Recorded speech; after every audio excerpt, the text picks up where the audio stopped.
నమస్తే పవిత్ర గారు అలియాస్ తిలోత్తమ గారు, ఎలా ఉన్నారు? Yeah super, God bless. Wow madam, మీరేమో వాయిస్ ఏమో లో మాట్లాడుతున్నారు, దానిలో పిచ్ లో హై పిచ్ లో వినిపిస్తూ ఉంటుంది. అది డబ్బింగ్ ఆర్టిస్ట్ ఎఫెక్ట్ ఉంటది అన్నమాట. అని మీరు చాలా ఫ్లూయెన్సీ ఉంది మీ తెలుగు. అంటే యాక్చువల్లీ మీరు కన్నడ కదా? కన్నడ, కానీ ఇక్కడికి వచ్చి 6 years అయిపోయింది కదా, నేర్చుకోవాలి. But very fluency. చాలా మంది 6 years కాదు, కొంతవరకు ఇప్పటి వరకు ఇండస్ట్రీలో ఉంటున్నా తెలుగు ఫ్లూయెన్సీ లేదు. యాక్చువల్లీ నేను మాట్లాడుతున్నప్పుడు కూడా కొంచెం గ్రామర్ మిస్టేక్ అవుతుంది. అది మీరు కరెక్షన్ చేయాలి. ఆఫ్ కోర్స్, ఖచ్చితంగా. మేడం తిలోత్తమ గారు అసలు ఆ రోలే మై గాడ్. నార్మల్ గా బేసిక్ గా మా ఇంట్లో వాళ్ళు, మా అత్తయ్య వాళ్ళు సీరియల్స్ చూస్తారు. మీరు సచ్ ఏ బిగ్ ఫ్యాన్ అన్నమాట.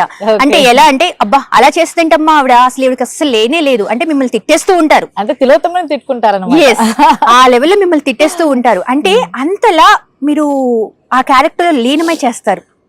అసలు మీకు అంటే ఎందుకు మీరు ఆ నెగిటివ్ రోల్ ని తీసుకుంటారు? అంటే మీరు 2-3 క్యారెక్టర్స్ లోనూ నెగిటివ్ రోలే ఎక్కువ చూశాను. అవును, కానీ అది నేను కావాలి అని నేను తీసుకోలేదు. కానీ అలాంటి క్యారెక్టర్ కి నేనే సెట్ అవుతాను అని వాళ్ళకి అనిపించింది కాబట్టి ఆ అదృష్టం నాకు దక్కింది, అంతే. సో తెలుగు ఇండస్ట్రీకి వచ్చాకనే కొంచెం నెగటివ్ క్యారెక్టర్స్ అనేది నేను చేస్తున్నది. ఈవెన్ బిఫోర్ నేను కన్నడ చేస్తున్నప్పుడు పాజిటివ్ నెగటివ్ లేదు. నెగటివ్ ఒక సీరియల్ చేశాను, అండ్ కామెడీ ఎక్కువ చేశాను. సో అన్ని రకాలుగా అక్కడ చేశాను. కానీ ఇక్కడ ఇంకా వేరే ఇది చూపించడానికి ఇంకా అవకాశం దొరకలేదు. సో నెగటివే కంటిన్యూ అవుతుంది అన్నమాట. ఓకే. అంటే మీరు కన్నడలో ఎన్ని చేశారు? అంటే ఎప్పుడు వచ్చేసారు తెలుగు ఇండస్ట్రీకి మీరు? నేను తెలుగు ఇండస్ట్రీకి వచ్చి 6 years అయింది. ఫస్ట్ సీరియల్ వచ్చి నిన్నే పెళ్ళాడతా. అది కూడా మన అన్నపూర్ణ స్టూడియో ఇక్కడే స్టెప్ పెట్టింది first, and Zee Telugu. So అది కూడా బ్రాహ్మణి అని చాలా పవర్ఫుల్ క్యారెక్టర్, మంచి రోలు. అండ్ ఇంకొకటి ఏంటంటే, అప్పుడు తెలుగు రాదు అప్పుడు. అవును, ఇప్పుడు ఏదైనా ఒక డైలాగ్ చెప్పినా దానికి మీనింగ్ ఏంటి అని కనుక్కొని మరీ నేను ఎక్స్ప్రెషన్ ఇవ్వాల్సింది అప్పుడు. ఇప్పుడు అలాంటి పరిస్థితి ఏం లేదు. సో అన్ని అర్థమవుతుంది కాబట్టి హ్యాపీగా చేసుకొని వెళ్ళిపోతున్నా. కన్నడలో వచ్చి ఆల్మోస్ట్ ఒక 16-17 సీరియల్స్ అక్కడ చేశారు. బట్ కన్నడతో కంపేర్ చేస్తే తెలుగు ఇండస్ట్రీ మిమ్మల్ని బాగా ఆదరించేసింది. ఆఫ్ కోర్స్, ఎందుకంటే తిలోత్తమ అనే పేరుని, ఒక ఓల్డ్ నేమ్ తిలోత్తమ, బట్ మీరు ఒక ట్రెండింగ్ నేమ్ గా దాన్ని మార్చేశారు. నా అదృష్టం ఏంటంటే, ఇది కన్నడలో కూడా డబ్బింగ్ అవుతుంది 39. అక్కడ కూడా డబ్బింగ్ సీరియల్లో టాప్ లో ఉంది. That's nice. అక్కడ కూడా ఇప్పుడు నేను ఇప్పటి వరకు ఎన్ని సీరియల్స్ నేను చేసిన కన్నడలో అవన్నీ ఓవర్టేక్ చేసేసింది తిలోత్తమ. నిజంగా అది నేను చాలా హ్యాపీగా ఫీల్ అవుతాను. ఇప్పుడు కర్ణాటక స్టేట్ కి వెళ్ళినా తిలోత్తమ అనే పిలుస్తారు. బిఫోర్ ఎన్ని సీరియల్స్ చేశాను, ఆ పేరు అసలు మర్చిపోయారు. తిలోత్తమ అనేది ఓవర్లాప్ చేసేసింది. అది నా అదృష్టం అని చెప్పుకోవాలి. మీరు స్టార్టింగ్ లో తెలుగు సీరియల్ నిన్నే పెళ్ళాడతా, అప్పుడు మీకు తెలుగు ప్రాబ్లం ఉంది. అవును, అలాంటప్పుడు అంటే డైరెక్టర్స్ కానీ ఖచ్చితంగా కొంచెం ఉంటుంది, హంటింగ్ ఉంటుంది, ఇలా కాదు అలా అని. అప్పుడు మీరు ఫేస్ చేశారా? అంటే చేశాను, ఎందుకు వచ్చాను తెలుగులోకి అని నేను అడిగేసాను, రిక్వెస్ట్ చేసుకున్నాను వాళ్ళని, దయచేసి నన్ను వదిలేయండి అబ్బా, నాకు అస్సలు వద్దు, తెలుగు వద్దు, తెలుగు ఇండస్ట్రీ వద్దు, నా వల్ల కాదు. బికాస్ నా కో ఆర్టిస్టులు కొంతమంది అని కాదు, ఒక ఇద్దరు నన్ను మంచిగా లేదు కోఆపరేట్ చేశారు, మంచిగా నేర్చుకోవడానికి హెల్ప్ చేశారు.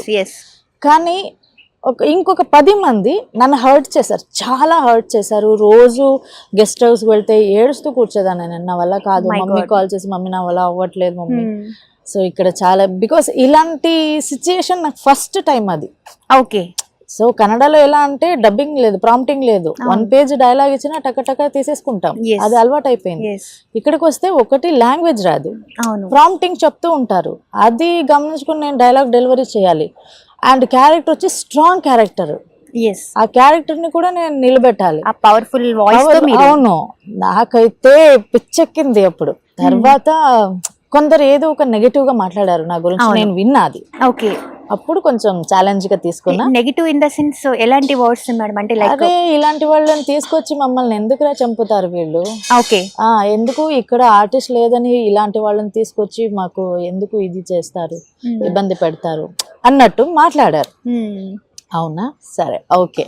సో ఇప్పుడు వితౌట్ ప్రాంప్టింగ్ డైరెక్ట్ పవిత్ర అంటే ఇది పవిత్ర అని కాదు, మనం సక్సెస్ అవ్వాలంటే అలాంటివి కావాలి, అవును, ఉండాలి అలాంటి వాళ్ళు Yes. మన వెనక. Yes, yes. అప్పుడే తెలుగులో మీ ఇన్స్పిరేషన్ ఎవరు మేడం? అంటే తెలుగులోకి రావడానికి మీ ఇన్స్పిరేషన్ ఎవరు?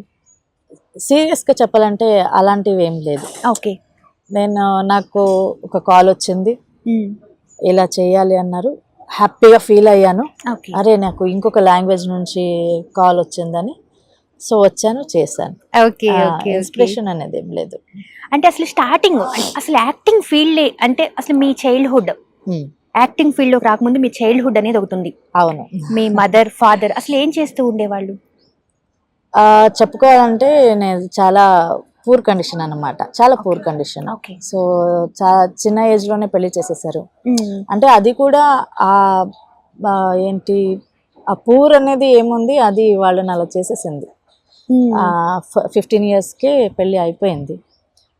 సరే నాన్న వచ్చి అంత పని అదేం లేదు నాన్నగారు. అంటే మీ స్కూలింగ్ డేస్ నుంచి నేను చాలా స్ట్రగల్, నాకు బుద్ధి వచ్చిందో అప్పటి నుంచి నేను స్ట్రగల్ లైఫే మాది.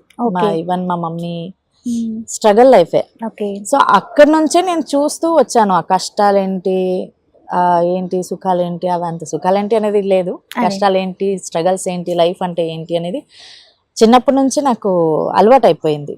సో మరి మీరు స్టడీని డిస్కంటిన్యూ చేయడం? అవును, నాకు స్టడీస్ అంటే చాలా ఇష్టం. నేను కల్చరల్ యాక్టివిటీస్ లో నేను స్కూల్లో నంబర్ 1 అనమాట. నేను స్పోర్ట్స్ కి అయితే నేను దగ్గర కూడా వెళ్ళేదని కాదు, కల్చరల్ యాక్టివిటీస్ అంటే నేను నంబర్ 1. అండ్ స్కూల్లో నేను చాలా మంచి పేరు తెచ్చుకున్నా, చాలా మంచి పేరు. అండ్ అందరికీ జే పవి అని పిలిచేవాళ్ళు. నా ఇనిషియల్ వచ్చి జే పవిత్ర, సో జే పవి అనే పిలిచేవాళ్ళు స్కూల్ లైఫ్ లో అంతా. సో జే పవి నేమ్ ఇచ్చింది లిస్ట్ లో అంటే ఎవరు ఇంకా రారు అన్నట్టు ఒక స్టేజ్ అనమాట. స్టడీస్ అంటే అంత ఇష్టం, కానీ మన ఫైనాన్షియల్ పరిస్థితి అంత బాగాలేదు కాబట్టి సో 10th అయింది.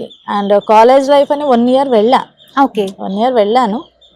సో అది కూడా మ్యారేజ్ చేసేసారు, అయిపోయింది. మీకు అనిపించలేదా మేడం, అంటే కాలేజ్ లైఫ్ అనేది సచ్ ఏ టీన్స్ లో కాలేజ్ అనేది సచ్ ఏ డ్రీమ్, అది డ్రీమ్ ఎంజాయ్ చేయాల్సింది, కానీ ఆ అదృష్టం నాకు లేదు. ఎప్పుడైనా ఫీల్ అయ్యారా? ఆఫ్ కోర్స్, ఎందుకంటే ఇప్పుడు నా ఫ్రెండ్స్ అందరూ కంటిన్యూ చేశారు కదా ఎడ్యుకేషన్, అప్పుడు కొంచెం నేను ఫీల్ అయ్యాను, అరే నేను కూడా చదువుకుని ఉంటే ఎంత బాగుండేది కదా అని. సేమ్ చేద్దాం. మరి చైల్డ్హుడ్ లో మీ బెస్టీ లైక్ ఈ ఫ్రెండ్ ఉన్నారు అన్న వాళ్ళు ఎవరైనా? నాకు ఇంకోటి ఏంటంటే మన స్కూల్ ఫ్రెండ్స్ అందరూ టచ్ లోనే ఉన్నాం ఇప్పుడు కూడా. ఏదో గ్రూప్ చేసుకొని అప్పుడప్పుడు ఫంక్షన్స్ అన్ని చేస్తుంటాము, నేను వెళ్తుంటా. సో అక్కడ ఏంటంటే నేను ఒక సెలబ్రిటీ అని నేను ఎప్పుడు బిహేవ్ చెయ్యను. అప్పుడు నేను ఎలా అంటే స్కూల్ లైఫ్ లో ఒక చైల్డ్ లాగా బిహేవ్ చేసేదాన్ని, చాలా చైల్డ్ లా ఎంజాయ్ చేస్తూ హ్యాపీగా కామెడీ చేస్తూ ఇలా. ఇప్పుడు కూడా వెళ్ళినా అలాగే ఉంటా.